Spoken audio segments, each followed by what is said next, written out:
There was once a hitman said to be the greatest, and his name was Taro Sakamoto.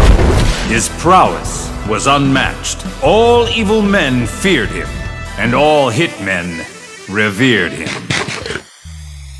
Hey guys, it's Punchy from Sakamoto's store, and today I'm back from the depths with a special build I found on the orders hit list. At this point, for years, I've been cooking up your favorite anime characters in Deepwoken, but this time, I've unleashed the full mix-up meta. This build isn't just one of my favorite characters, it's goofy and near impossible, just like the show itself. Today, I bring you the legendary hitman, the god of all assassins, Taro Sakamoto from Sakamoto Days. In any situation, with any weapon, Sakamoto cleared the scene, but at some point, everything changed. To protect his wife, daughter, and convenience store, Sakamoto isn't an assassin anymore, but that doesn't stop him from getting his hands dirty. Today, we recreate the GOAT himself in Deepwoken, and honestly, this was one of my favorite builds that I've ever crafted. Spoiler alert, Season 1 of Sakamoto Days ahead. Don't worry, nothing major, just the fights, the drip, and the ability breakdowns, but with that out of the way, let's dive in and see what makes Sakamoto truly legendary. Welcome to Sakamoto's store. I'm TheRealPunchee. Need updates, guides, or build breakdowns? You're in the right place. If you're rocking with me and Sakamoto, drop a like and sub because it helps a ton. Want to go the extra mile? Check out memberships and my UGC accessory shop on Roblox, but for now, keep on browsing, and most importantly, please enjoy. Before we start cooking, know this. Sakamoto has infinite potential. He adapts to anyone, and so can you. My version isn't the strongest combat build, but it's faithful to the anime. Build him your way and drop your own version in the comments down below, but for now, let's see how I built Sakamoto.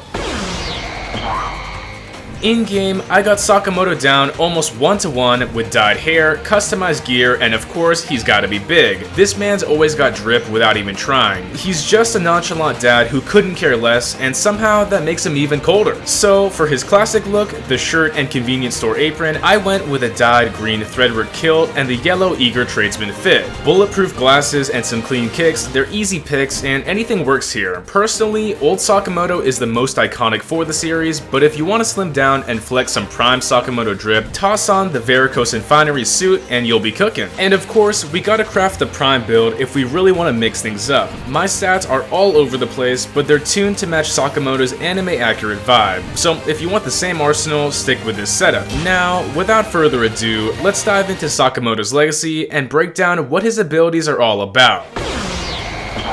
Sakamoto might be the greatest hitman of all time, but he's traded the grind out for a family and a quiet life, and yeah, he got out of shape. After his vow of non-violence, he won't finish opponents, but that doesn't stop him from throwing hands. What started as a weakness, his weight, turned into his biggest weapon. Heavy strikes, explosive power, insane durability, Sakamoto makes it work, and so do we. In Deepwoken, we're rocking the large body type to fully capture Sakamoto's size, but there's more that, no pun intended, really rounds out this build. With heavy investment in physical resistance, the bounce enchant turns his out-of-shape frame into knockback power, giving us an edge whenever we're hit. After, we add in the Imperator's Fury to shove players back with pure weight, and suddenly, we're a walking wall that deals damage on vent. Once you adapt to the size, nothing can stop you. Now, let's talk hands. Sakamoto might be quiet and polite, but when it's time to throw down, he's first in line. So before grabbing a weapon, remember, he's a master of martial arts. With his size backing him up, every punch and kick lands like an explosion, leaving opponents stunned and scrambling. In combos, swapping to Imperium Kata keeps the pressure high and the mix-ups flowing. It's not about the raw damage here, it's about controlling the pace. Plus, let's be real, it just looks cleaner without the cestus, so we're not using any. Sakamoto's legend comes from pure resourcefulness. He can turn anything into a weapon.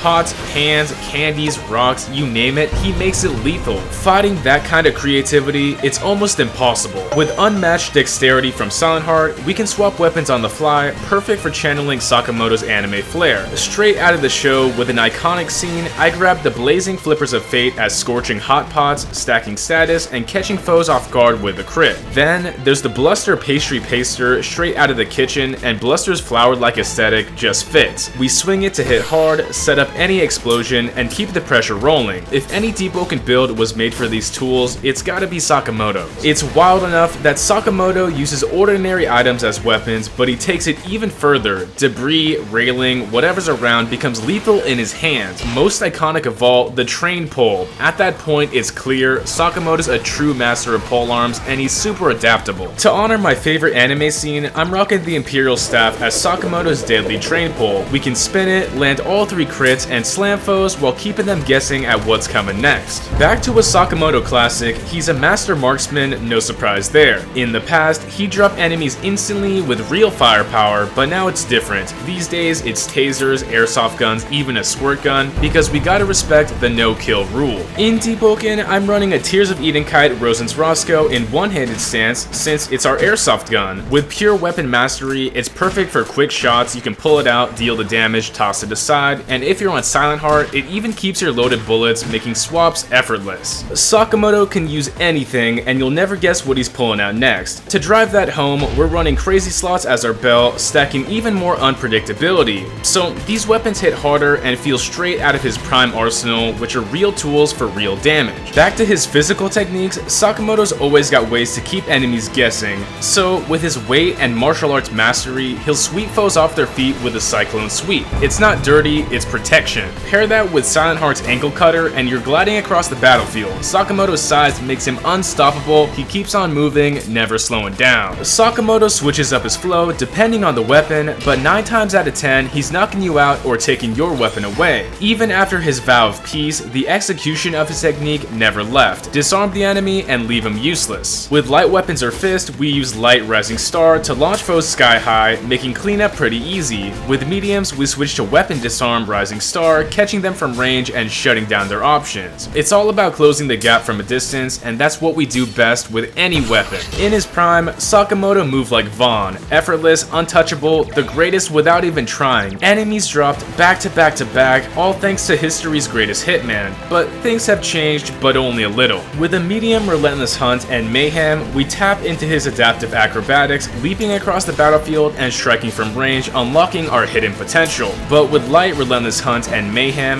that's where the prime barrage awakens. A speed blitz that nobody expects from a giant guy. We hit harder and faster than anyone in sight. Sakamoto's power hasn't faded because it's unforgettable. And now, the moment we've all been waiting for. Sakamoto sheds the weight, hitting peak form with boosted stats and a newfound confidence. Lighter, faster, deadlier, he can drop enemies before they even know what hit him. He doesn't need this mode, but Slim Sakamoto is easily one of his strongest looks. To mirror that state, we run Flow State and Silent Heart's Monikati. It's temporary, sure, but those ultra-fast mix-ups shred through defenses and punish the vulnerable. Time limited or not, it's a buff you don't want to be facing. And that's the end of our run as the Underworld's finest. Check out the full talent list for Taro Sakamoto and see the build in all its glory. If you want the build maker link, that's going to be for members only early, so join the channel down below.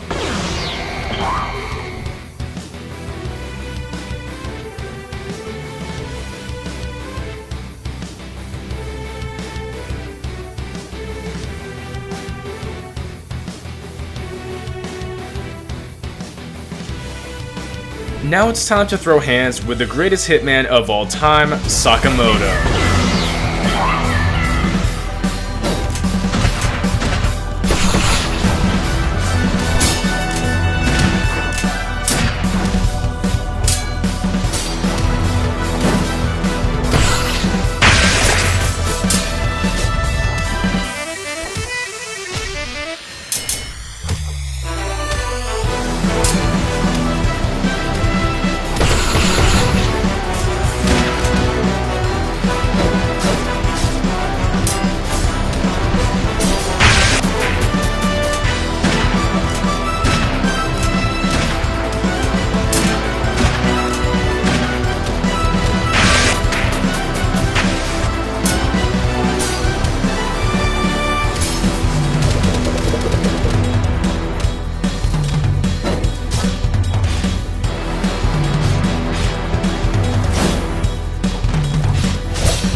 And that's a wrap on my Sakamoto build. I hope you enjoyed it, especially with season 1 just wrapping up. Big thanks to my members for holding it down. If you're not part of the group, try it out and join today. Join up, my links to my Discord, guild, and UGC group are all down below, so yeah, that helps a lot. More anime builds are coming your way, so stay tuned, and drop a comment on who you want to see next. Make sure to like and subscribe so we can hit 120k, and thanks once again. It's punchin' time.